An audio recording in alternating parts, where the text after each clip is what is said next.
Hello everyone. एक बार फिर आप सभी का जेडपीएस मैथ्स ऑनलाइन क्लास में स्वागत है। जैसा कि नाइन्थ क्लास आप देख पा रहे हैं, इसमें नाइन्थ क्लास मैंने लिया है और बिहार बोर्ड एक्सरसाइज 1.3 है। इसके पहले मैंने 1.1 1.2 ऑलरेडी अपलोड कर दिया है यूट्यूब पर। सर्च करेंगे जेडपीएस मैथ्स बाई आर के शर्मा तो वहाँ से आपको मिल जाएगा एक बेस्ट अप्रोच के साथ। तो चलिए शुरू करते हैं क्वेश्चन से। पहला क्वेश्चन है, यहाँ पर बोला है कि भिन्न के दशमलव के रूप में लिखिए और बताइए कि प्रत्येक का दशमलव प्रसार किस प्रकार का, ये बता देना है आपको। देखिए मैंने पहला क्वेश्चन यहाँ पर लिया है कि बहुत सारा क्वेश्चन है इसमें। पहला क्वेश्चन मैंने लिया है यहाँ पर कि 36/100 को ये पहचानना है कि शांत है अशांत। 100 से भाग दीजिएगा तो नीचे 2 जीरो हो, तो दाहिने तरफ से 2 अंक के बाद पॉइंट दे दीजिएगा। यहाँ पर दिया है मैंने पॉइंट, तो ये 0 पॉइंट क्या हो गया 0.36। और ये 0.36 क्या है, पॉइंट के बाद संख्या अगर रेकरिंग ना हो इस तरह, तो अगर रेकरिंग ना हो मतलब पॉइंट के बाद डॉट डॉट इस तरह ना आए, तो समझिए कि रुक गया है, अगर संख्या स्टॉपेज हो गया है, पॉइंट के बाद 36 के बाद कोई संख्या नहीं है, तो इसका मतलब ये क्या है, शांत है। और पॉइंट के बाद डॉट डॉट अगर आने लगे, संख्या के बाद डॉट डॉट, तो वो अशांत है। जैसे क्वेश्चन नंबर दूसरा देखिए, देखिए पॉइंट के बाद 0.09 आ रहा है, फिर डॉट डॉट आ रहा है, इसलिए ये क्या हो गया, अशांत। फिर देखिए यहाँ 4.125, ये क्या हो गया, शांत। भाग दीजिएगा इसको, मिक्स फ्रैक्शन को प्रॉपर फ्रैक्शन में, इम्प्रॉपर में क्या कीजिएगा, ब्रेक करके उसके बाद 8 से भाग दीजिएगा 33 में। यहाँ भाग मैंने दिया है तो 4.125 आएगा, जो यहाँ पर डॉट डॉट नहीं, इसलिए क्या होगा, ये भी क्या होगा, शांत होगा। ये भी क्या होगा, शांत होगा। अब देखिए यहाँ पर देखिए पॉइंट के बाद संख्या के बाद डॉट डॉट आ रहा है, इसलिए क्या हो गया, अशांत हो गया। पहचान गए, भाग देने के बाद संख्या देने के बाद डॉट डॉट आने लगे तो ये अशांत हो जाता है। आगे देखिए ये क्वेश्चन देखिए, ये भी 2 में 11 से भाग देंगे तो डॉट 18 18 पॉइंट के बाद 18 के बाद डॉट डॉट आया है, इसलिए ये भी क्या हो गया, अशांत। उसी तरह ये भाग दीजिएगा, देखिए पॉइंट के बाद डॉट डॉट नहीं आया है यहाँ पर, इसलिए क्या हो गया, ये शांत हो गया, इसको शांत कहेंगे।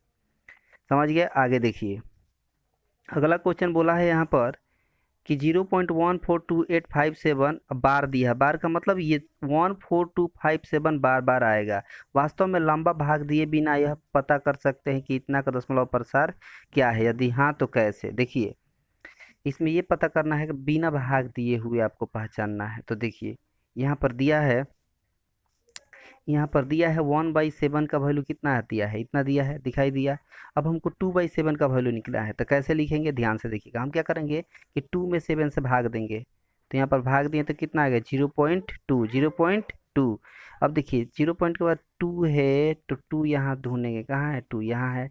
2 से स्टार्ट करेंगे, 2857। देखिए 2857, और पहले जो छूट गया था 14, वो 14 लास्ट में, या उसके बाद यहाँ पर बार दे देंगे, ये हो गया।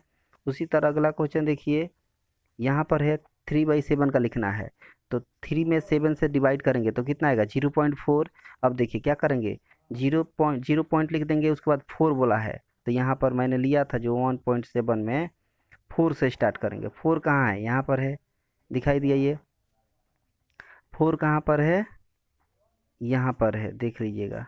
थोड़ा सा मिटा देते हैं ये, चलिए यहाँ पर दिखा देते हैं आपको हम। 4 पॉइंट क्या है, 0.142 है। यहाँ पर देखिए 0.142 है, मतलब यहाँ पर भाग देने के बाद क्या आया, 0.4 आया, तो 4 से स्टार्ट करेंगे। 4 कहाँ है, यहाँ है, तो 4 मैंने लिख दिया। 4 के बाद देखिए 2857 और 4 के पहले जो यहाँ छूट गया है 1, वो 1 को यहाँ मैंने लिख दिया, हो गया। उसी तरह देखिए यहाँ लिख देते हैं हम 1/7 का वैल्यू, फिर से 0.142857 ये है। उसी तरह क्वेश्चन नंबर 4 देखिए, क्वेश्चन नंबर 4 में 4 से भाग देंगे, सॉरी 7 से भाग देंगे 4 में, तो क्या आएगा, 0.5 आएगा। और भी संख्या आएगी लेकिन पॉइंट के बाद एक ही अंक देखिए, पॉइंट के बाद कितना है, 5 है। तो देखिए पॉइंट के बाद 5 कहाँ है, यहाँ दिख रहा है 5। 5 के बाद क्या है, 7, तो 7 से हम 5 से स्टार्ट करेंगे, 5 है ना, सॉरी 5 से स्टार्ट करेंगे तो 5 7 5 7, और इधर वाला 14 28 जो बच गया 14 28, इस तरह। और ये आपके लिए होमवर्क में मैं छोड़ देता हूँ, इसको आप सॉल्व कीजिएगा। चलिए अगला क्वेश्चन देखिए यहाँ पर। अगला क्वेश्चन बोला है कि पी बाई क्यू के रूप में व्यक्त कीजिए। जो संख्या यहाँ पर 0.06 और ये बार दिया है, इसको क्या करना है, बदल देना है पी बाई क्यू के रूप में। तो क्या करेंगे देखिए, हम इसको ना 0.6 के बार लिख सकते हैं। 0 पॉइंट बार का मतलब क्या हुआ, 666, वही कंटिन्यू आएगा, रिपीट करेगा। तो इसको हम मान लेते हैं क्या, x बराबर 0.66। अब दोनों तरफ 10 से गुणा कर देंगे, इधर भी 10 से गुणा, इधर भी 10 से गुणा। तो 10x इधर हो गया क्या, ये पॉइंट यहाँ है तो यहाँ आ जाएगा कहाँ, 10 से गुणा करने पर। तो ये आ गया। अब समीकरण 1 इसको ले लेते हैं, समीकरण 2 इसको। अब क्या करते हैं कि समीकरण 2 से समीकरण 1 में घटाते हैं। समीकरण 2 से समीकरण 1 को घटाएंगे तो क्या मिलेगा यहाँ पर,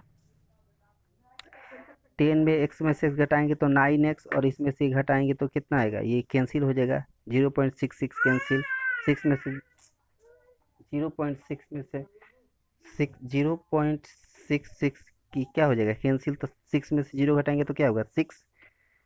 उसके बाद देखिए यहाँ पर क्या आ गया, ये 9 गुणा में इधर आएगा तो भाग में। अब कैंसिल हो जाएगा 3 से, 3 दूना 6, 3 3 9, ये क्या हो गया 2/3। यही आपका रहा करेक्ट आंसर। आगे देखिए, ये भी क्वेश्चन है, इसको भी वैसे ही लेते हैं। क्या करते हैं, 0.47 है तो 0.47 को 47 बार बार लिख सकते हैं। अब इसको x मान लिया मैंने यहाँ पर, और इसको समीकरण 1 कह दिया, ठीक है। उसके बाद क्या बोलते हैं कि दोनों तरफ 100 से मल्टीप्लाई करेंगे। 100 से क्यों इसमें कर रहे हैं, पहली बार में क्वेश्चन में 0.6 था और एक ही संख्या के ऊपर बार था, इसलिए पॉइंट के बाद एक संख्या तो 10 से गुणा, पॉइंट के बाद 2 संख्या है तो 100 से गुणा, पॉइंट के बाद 3 संख्या रहे तो 1000 से गुणा, इसी तरह। तो यहाँ पर 0.472 टू डिजिट है, इसलिए 100 से मल्टीप्लाई दोनों तरफ, इधर भी इधर भी। तो इधर 100 से मल्टीप्लाई करेंगे तो 2 अंक के बाद यहाँ दो 2 डिजिट के बाद पॉइंट आ जाएगा। जैसे ही 100 से इसमें मल्टीप्लाई होगा तो 2 अंक के बाद पॉइंट आ जाएगा। तो इसको हम समीकरण 2 ले लिए। अब क्या करेंगे, समीकरण 1 2 में से 1 को घटाएंगे। देखिए समीकरण 2 मैंने यहाँ लिया, समीकरण 1 घटाएंगे तो ये क्या होगा, 99x, यहाँ माइनस हो जाएगा, यहाँ भी माइनस। ये पॉइंट के बाद संख्या ये कैंसिल हो जाएगा, 47 में 0 घटाएंगे तो 47। उसके बाद देखिए यहाँ पर क्या हो जाएगा, 99 जो है यहाँ पर नीचे आ जाएगा, 47 के नीचे 99 हो जाएगा। अब देखिए अगला क्वेश्चन। अगला क्वेश्चन देखिए, पॉइंट के बाद कितना अंक है, 3 अंक, तो 1000 से इसमें गुणा करेंगे। इसको भी x मान लिए, x बराबर इतना, समीकरण 1 ले लिए। दोनों तरफ 1000 से गुणा क्यों, क्योंकि पॉइंट के बाद 3 डिजिट है, इसलिए 1000 से गुणा। अब 1000 से गुणा किए तो यहाँ पर देखिए दोनों तरफ 1000 से गुणा करेंगे। उसके बाद समीकरण 2 में से 1 को घटा देंगे, उसी तरह समीकरण 2 ले लिया, समीकरण 1 घटा देंगे। पॉइंट के बाद देखिए ये सब कैंसिल हो जाएगा, 1 में से 0 घटाएंगे तो 1। और यहाँ पर देखिए 999 गुणा में है, यहाँ पर घटाए हैं 1000 x में से x घटाएंगे तो 999 x, ये गुणा में इधर आएगा तो भाग में। तो क्या हो जाएगा 1/999, ये रहा आपका करेक्ट आंसर। आगे देखिए, आगे 4 है कि इसको भी वैसे ही बनाना है। x मान लीजिए, ये देखिए यहाँ पर इसको 999 है, इसका मतलब 0.9 को बार इस तरह लिख देते हैं पॉइंट के बाद। अब इसको देखिए पॉइंट के बाद एक ही अंक है तो 10 से गुणा करेंगे। इसको x मान ले लिए, इसको x बराबर मान लिए हैं, दोनों तरफ 10 से गुणा कर देंगे तो इधर 10x और ये वाला पॉइंट यहाँ आ जाएगा एक अंक छोड़कर। उसके बाद देखिए समीकरण 2 ले लिए, इसको समीकरण 2 ले लिए, समीकरण 2 में से 1 को घटाएंगे उसी तरह।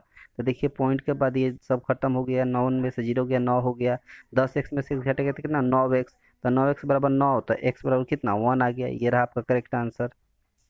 आगे देखिए 5 नंबर बोला है कि 1/17 के दशमलव प्रसार के अंकों को पुनरावृत्ति खंड के अंकों की अधिकतम संख्या क्या हो सकती है, उत्तर के साथ विभाजन क्रिया कीजिए। तो देखिए भाग दे देना है, सिंपल कुछ नहीं करना है, भाग देना आप सीखे हैं। भाग दे देंगे, 17 से 1 में भाग दे देंगे, या ये आपका विभाजन आ गया, ये से डॉट डॉट आपका आएगा। हो गया। आगे देखिए, आगे देखिए अगला क्वेश्चन। अगला क्वेश्चन बोला है p/q के रूप में व्यक्त कीजिए और अनेक उदाहरण लीजिए। और ये बोला है कि एक के अतिरिक्त अन्य कोई उभयनिष्ठ गुणनखंड नहीं है जिसका जिसका कोई शांत दशमलव निरूपण प्रसार है। शांत आपको बता देना है। तो देखिए क्या करेंगे, इसको ना पी बाई क्यू के रूप में बदलने को कहा रहा हो, क्यू का भी जीरो नहीं होगा। क्या करेंगे, 7 बाई, मान लीजिए कोई एग्जाम्पल लें, 7/10 में हर हर का रूप जो 5 × 2 के रूप में होना चाहिए, या 5 या 2। देखिए यहाँ पर मैंने एग्जाम्पल लिया है के रूप में होना चाहिए, तभी ये प्रसार शांत होगा, नहीं तो शांत शांत की बात बोला है यहाँ पर। देखिए प्रसार जो है ना, वो शांत की बात बोला है यहाँ पर, इसीलिए देखिए यहाँ पर मैंने शांत लिया है, कोई ऐसी एग्जाम्पल लिया है जिसका हर क्या हो, शांत हो, मतलब 2 और 5 या 2 के रूप में हो, तभी शांत होगा। तो देखिए मैंने 7/10 लिया है, 10 को फैक्टर करके 2 × 5 मिलेगा, तो देखिए 2 × 5 के रूप में यहाँ दिखाया गया है, 2.25 के रूप में आ गया। या 5/8 होगा, तो 5/8 को हम 2 के पावर क्या लिख सकते हैं, 3, तो देखिए 2 के रूप में है। उसी तरह 10, उसी तरह 25 को हम क्या लिख सकते हैं, 5/2, यहाँ पर मैंने लिखा है। तो ये सब के सब क्या है, शांत है। ऐसे ही आपको उदाहरण देना था। आगे देखिए, आगे है कि ऐसी 3 संख्याएं लिखिए जिनके दशमलव प्रसार अनवसानी या अनवर्ती हो। मतलब वैसी संख्या आपको लिख देना है अपरिमेय संख्या के रूप में, जो संख्या रिपीट ना करे। जैसे लिखते हैं ना 0.333, ऐसे रिपीट ना करना, रिपीट नहीं होना चाहिए, उस तरह के आपको यहाँ पर दर्शाना है। तो देखिए 0.2522512522325, इस कोई रिपीट नहीं हो रहा है, इसमें भी कोई रिपीट नहीं हो रहा है, इसमें भी कोई रिपीट नहीं हो रहा है। ऐसे ही आपको एग्जाम्पल बता देना था। आगे देखिए, परिमेय संख्या 5/7 और 9/11 के बीच 3 अलग अलग परिमेय अपरिमेय संख्या लिख देना है इसके बीच। तो देखिए 5 में से 7 से भाग देंगे तो क्या आएगा, 0.71। 9 में 11 से भाग देंगे तो क्या आएगा, 0.91। इन्हीं दोनों के बीच में लिखते हैं, तो देखिए मैंने लिख रखा है। देखिए इन दोनों के बीच में 7 1 है या 7 8 है, बीच में 80 लिख सकते हैं।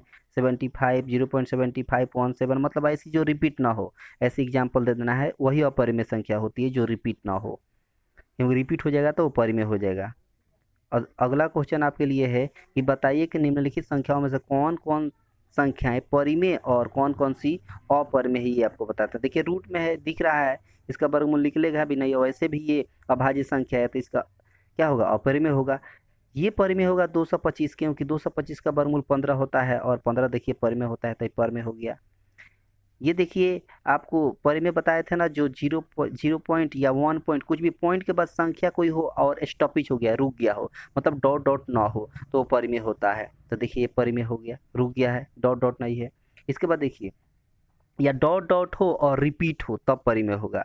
डॉट डॉट के बाद या तो पॉइंट के बाद कोई संख्या है, रुक गया हो, तब परिमेय होगा। नहीं तो पॉइंट के बाद संख्या हो लेकिन रिपीट हो। जैसे ये देखिए 4 नंबर एग्जाम्पल, 7.478, फिर 478 है, 2 बार 478 478, तब पॉइंट के बाद हम ऐसे बार लिख सकते हैं, तो इसलिए परिमेय होगा। यहाँ पर देखिए 5 नंबर 1.10 100, फिर 100 है, फिर 000 है, 4, फिर 1 के बाद 4 टाइम 0 है, ऐसे अलग अलग आ रहा है, इसलिए क्या हो गया, अपरिमेय होगा। अगर यही संख्या बार बार आता 1.10 10 10 10, तब ये परिमेय हो जाता। लेकिन नहीं, ये पॉइंट के बाद 10 है, पॉइंट के बाद 100 है, पॉइंट के बाद 1000 है, पॉइंट के बाद 10,000 है, इस तरह अलग अलग अलग, इसलिए क्या हो गया, अपरिमेय हो गया। उम्मीद करते हैं कि आपको ये समझ आया होगा, और रियली में पसंद आया होगा, तो इस वीडियो को लाइक शेयर और सब्सक्राइब जरूर कीजिएगा। धन्यवाद।